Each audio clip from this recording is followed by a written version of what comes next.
Good evening. This is my week 8 video submission. We are discussing regarding the spine this week, and just like always, we're going to walk through the setup and patient preparation for cervical, thoracic, and lumbar spine setup. We're going to make sure we have the right acquisition, we have the right patient by verifying first and last name and date of birth. We're going to make sure that all the forms have been completed correctly and make sure the signature and consent has been given. We're going to make sure that the MRI room is set up and clean, sanitized, sheets have been changed, pillowcase have been changed. We have the right coil set up, and we are ready to go bring the patient in. But before we bring the patient into the MRI scan room, we have to make sure that none of us have medals. So make sure we pat ourselves down, use them, and the patient has locked up all their personal belongings. So we're going to start with the first question. Is for the cervical spine, what coil is used and how is the patient positioned? So this is going to be a neurovascular array or head coil. We have to make sure we provide padding, and we do have to tell our patient that they have to be still. Try to stay still as much as possible, because any movement can disrupt the MRI image. What coil is used? Like I said, the neurovascular coil or head coil, and the patient will position head first, supine position. And where is the laser landmark set will be 1 to 2 inches below the chin. We're going to be using a saturation band over the pharynx to avoid any motions. And now we're going to see the next question. It says, describe the angulation and coverage for sagittal sequences and axial sequences. So the angulation and coverage for an axial image of the MRI will be on a coronal or sagittal, but we're gonna do a coronal. So it will be for a sagittal image on we're gonna use a coronal. We're gonna do a parallel to the spinal column. You're gonna make sure the bony anatomy is covered. What is the next question? What about for an axial sequence? For an axial sequence, we're gonna be doing it. Make sure we are covering from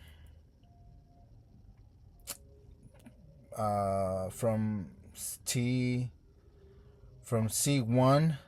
to T1. We're gonna be covered. That's gonna be our FOB. We're gonna be for an axial sequence. We are gonna the whole square of the spinal column from, like I said, from C1 to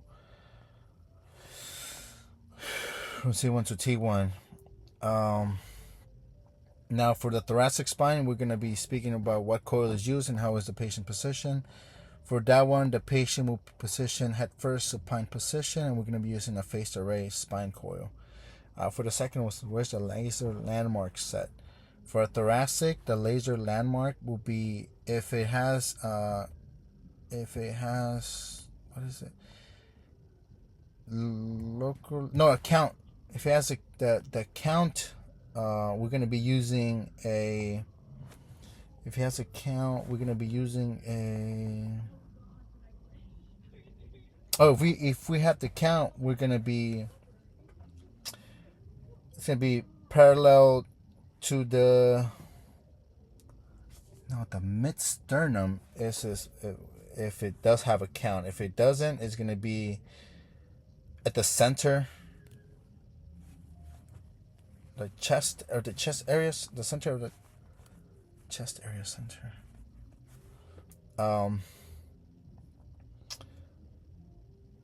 What is the laser landmark set? Yeah, how does the sagittal counting localizer work, and what is the reason we need it?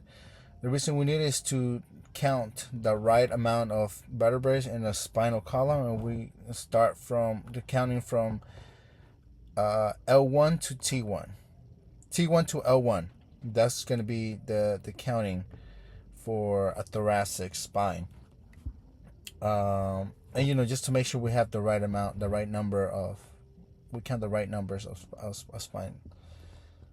And it says how to describe the angulation and coverage for sagittal sequences and axial sequences. So the angulation for a sagittal sequence on a thoracic spine, it'll be in a coronal. We're going to cover the whole back. Like I said, we're going to cover from T1 to L1. And for the sagittal sequence and the axial sequence for the thoracic spine will be done on a coronal as well. We're going to be covering the vertebral body, the disc, and the intervertebral disc. That's where we're going to be applying our localizer, not a localizer, or lines. The lumbar spine, it says what coil is used and how is the patient positioned. The lumbar spine, the patient will position supine, head in first. We're going to be using the same thing, the phased array spine coil. And it says, where's the laser landmark? The laser landmark would be at maybe the navel, but our professor said that we can't use the navel because, everybody's body is different sizes, different shapes. So we can go based off that. The best will be 2 to 4 inches above the iliac crest. It says describe the angulation and coverage for sagittal sequence and axial sequences. So the angulation for a sagittal sequence on an MRI of the lumbar will be from T10.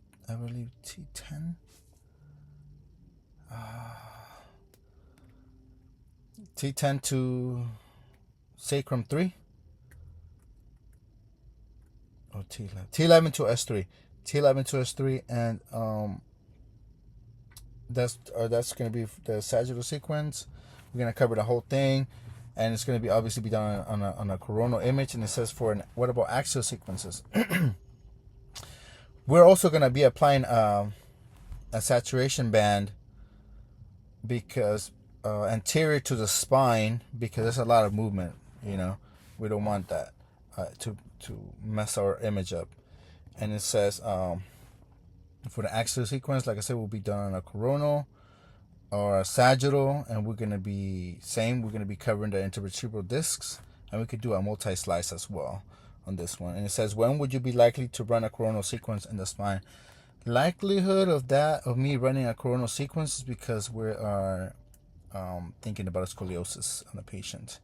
And that is the main reason why a coronal image of the lumbar will be required, is if the patient has been, suspect of scoliosis.